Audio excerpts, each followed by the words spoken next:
Bismillahirrahmanirrahim. Dear students, welcome to the class of Introduction to Logic and Critical Thinking. Continuing from the previous lecture, today we are going to discuss and we are going to talk about two important parts of the classical logic, the rules of syllogism and the valid forms that follow from these rules. These are essential topics in understanding how deductive reasoning works, and they form the foundation of the logical thinking as taught since the time of Aristotle. Let's start with the idea of syllogism. Let me help you people to recall what actually syllogism is. A syllogism is a kind of a deductive argument that contains three statements in total, like I told you in the previous lecture, two premises and a conclusion, and it uses exactly three terms. These three terms, I hope you people would be remembering, are referred to as the major term, the minor term, and the middle term. The major term is the one that appears in the conclusion as the predicate. The minor term is actually the subject of the conclusion. The middle term that appears in both premises, but not in the conclusion actually. The job of the middle term is to connect the other two ideas logically. For example, consider this simple argument like I told you in the previous example as well. All humans are mortal. Shahid is a human, therefore Shahid is mortal. This is a perfect example of syllogism. Mortal in this very particular example is a major term, Shahid is a minor term, and human is the middle term that basically connects these two terms together. Now, for a syllogism to be valid, it has to follow a certain set of rules. If the rules are broken, the reasoning becomes faulty, even if the statements sound true. Let's go over the main syllogistic rules one by one in simple, plain language. The first rule is that the syllogism must have exactly three terms and only three. If you use a term in two different senses or sneak in a fourth term by accident, your argument actually breaks down. For example, if someone says all banks are beside river, all banks are financial institutions, therefore all financial institutions are beside rivers, the word bank is being used in two different ways. One meaning is the side of the river and the other meaning is a place where you keep all of the money. That makes it an invalid argument because it really has four distinct ideas, not three. The second rule says that the middle term must be distributed at least once. That means the middle term must refer to all members of its groups at least once in the premises. If it doesn't, the other two terms are never properly connected. For example, all cats are mammals, all dogs are mammals, therefore all dogs are cats. This argument fails because mammals is never taken to mean all mammals. And clearly we can see that there is no logical link between dogs and cats. The third rule, it actually says that if a term is distributed in the conclusion, it must also be distributed in the premises.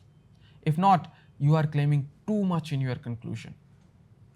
This mistake is called as an illicit process. Suppose we say that all dogs are animals and no cats are dogs, therefore no cats are animal. That's invalid, clearly invalid, because the conclusion talks about all animals even though the premises never make that broad claim. The fourth rule, it says that you cannot have two negative premises. If both premises deny something, they don't establish any connection at all. For instance, no mammals are reptiles and no birds are mammals, therefore no birds are reptiles. Even though the conclusion happens to be true, yes it is true, but it doesn't logically follow that very particular pattern. Why? Because there is no positive connection between birds and reptiles. The fifth rule that says that if one premise is negative, the conclusion must also be negative. And likewise, if the conclusion is negative, one of the premises has to be negative as well. So you cannot draw an affirmative kind of a conclusion from a denial. So if we say that no cats are dogs, all dogs are mammals, therefore all cats are mammals, that simply doesn't work. Why? Because one premise is negative, the conclusion also needs to be negative. The sixth rule states that no valid conclusion can follow from two particular premises. In other words, if both your premises start with some, your conclusion won't follow necessarily. For example, some dogs are friendly, some friendly things are cats. Therefore, some cats are dogs.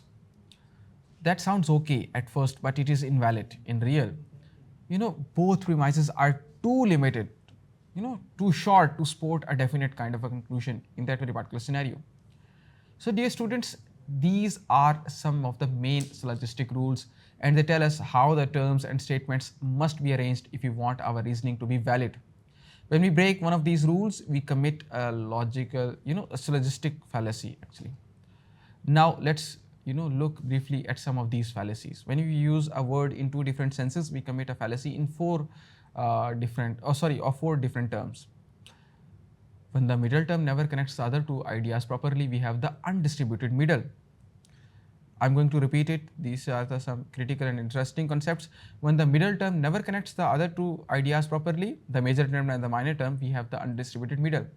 When we distribute a term in the conclusion but not in the premise, we have an illicit major or an illicit minor depending on which term is misused. And if we draw the wrong type of conclusion, for example, making an affirmative conclusion from a negative premise, we have violated the rule of quality. Now, each of these errors basically break the logical bridge that should connect our premises to our conclusion. Dear students, now that we have gone over the rules, let's move on to the second part of today's topic, the 15 valid forms of categorical syllogism. These are the only patterns of reasoning in the classical system that are guaranteed to be valid, even though we can't show diagrams here, but we can understand them through examples and structure. Each valid syllogism follows a particular pattern which depends on two things: the mood and the figure. The mood refers to the type of the statements, whether they are universal affirmatives, universal negatives, particular affirmatives, or particular negatives. And the figure refers to the position of the middle term in each of these premises. When we combine all the possibilities, we find 15 valid forms that meet all the rules we just discussed. Let's walk through them in everyday language. The first and the most straightforward group comes from what logicians call the first figure. These include the famous patterns known by their old Latin names. In Barbara, Colorant, Darry, and Ferriot. In Barbara, the pattern is simple: all A are B, all C are A, therefore all C are B. For example, all are animals, all mammals are animals, all dogs are mammals, therefore all dogs are animals.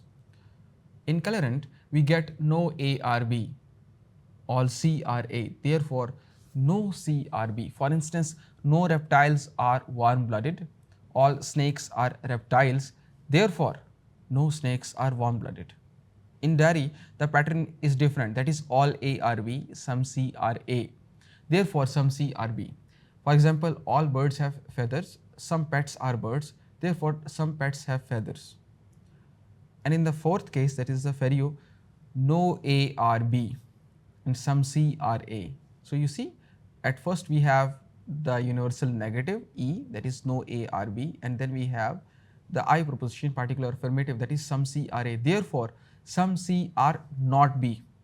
For instance, no mammals lay eggs, some animals are mammals, therefore some animals do not lay eggs.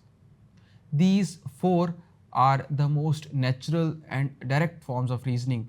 They are easy to recognize and very common in everyday thinking. Now, the second group follows a different arrangements of terms and tend to produce negative conclusions. These are known as the Caesar, these are known as the Camerads, the Festino, and the Barocco.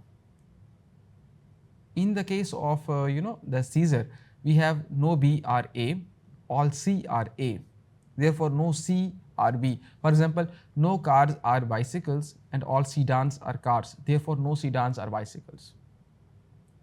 For Chemistries, we have all B are A, no C are A, therefore no C are B. For example, all cats are animals, no dogs are cats, therefore no dogs are cats. Simple and sound, just like the previous statement. In the third case, that is the case of the Festino, no B are A, some C are A, therefore some C are not B. For instance, no reptiles are mammals, some pets are reptiles, therefore some pets are not mammals. And for the last case, that is the Buraco, all B are A and some C are not A, therefore some C are not B. For example, all teachers are educated people, some students are not educated people. Therefore, thus, some students are not teachers. Now we come to the third set. These forms lead to particular conclusions. In other words, conclusions that begin with some. Now these include Drapati, Decimus, Dietze, and Brocado and Farisian. Let's talk about them one by one. In Drapati, we have all C are A, all A are C, therefore some C are B. For instance, all roses are flowers, all roses are plants, therefore some plants are flowers. In the second case, we have some A are B, all A are C, therefore some C are B. For instance, some artists are painters, all artists are creative people, therefore some creative people are painters. In the third case of Dietze, we have all A are B, some A are C, therefore some C are B. For example, all mammals are animals, some mammals are cats, therefore some cats are animals. And in the final pattern of this very particular third set, we have the Flepton. In Flepton, no A are B, all A are C, therefore that would translate into like some C are not B. For example, no birds are mammals, all birds are animals, therefore we can say like some animals are not mammals.